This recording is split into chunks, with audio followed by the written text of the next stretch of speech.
I just want to give a few comments of my own as we enter the end of the official melt period in the Arctic. So, as you can see, the sun is starting to disappear from the pole, and that is going to get bigger and bigger. In the meantime, uh, we're seeing signs of ice coming back at the top of Greenland. So if we just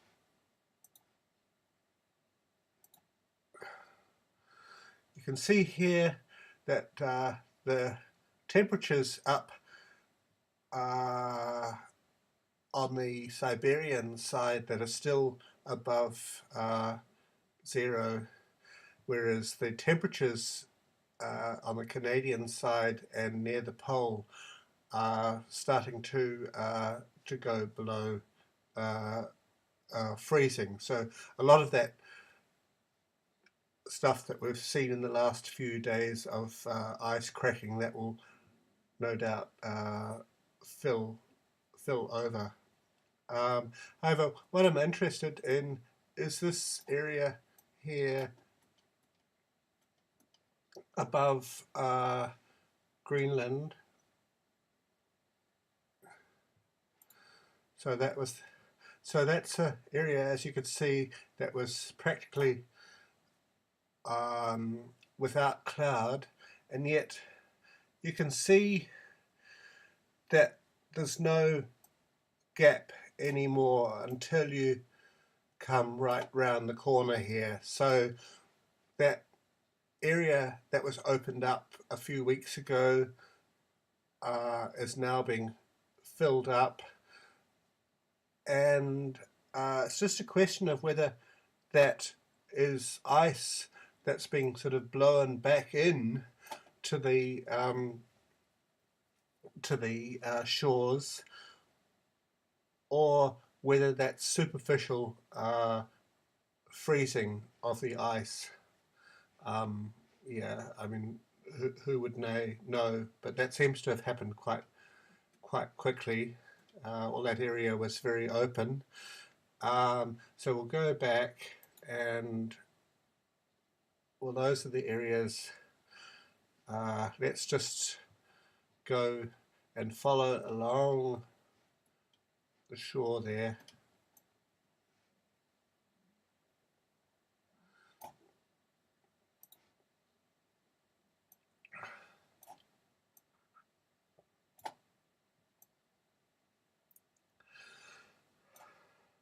So all those areas where there was melt is now seemingly uh, freezing over or below cloud. Sometimes we don't really know that until we go and have a look. Well, that could be below cloud.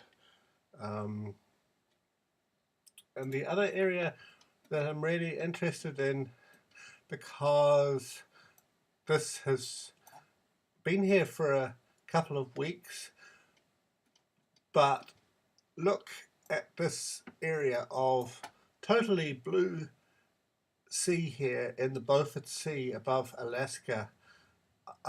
It's amazing. There seems to be, I presume that is cloud over the ocean there, but there's no sign of any melting ice. It's just blue ocean.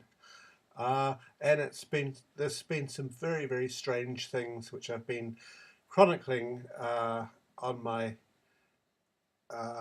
blog site, and also Margot has been talking about what the hell are they doing with the data. So if you go in, uh, Margot has identified this phenomenon which hasn't gone away, and one has to really just wonder uh, what that's all about. The other phenomenon that's interesting is you go into the green here, and uh, what is that? I would have interpreted that as perhaps uh, some form of algal bloom? Is that something that's coming out through the rivers, or or or is it through something to do with the melting permafrost? But I wouldn't have thought that one would see an algal bloom, if that's what it is, of course, in the north of Alaska. Anyway, that's probably enough for now. I'll sign off now.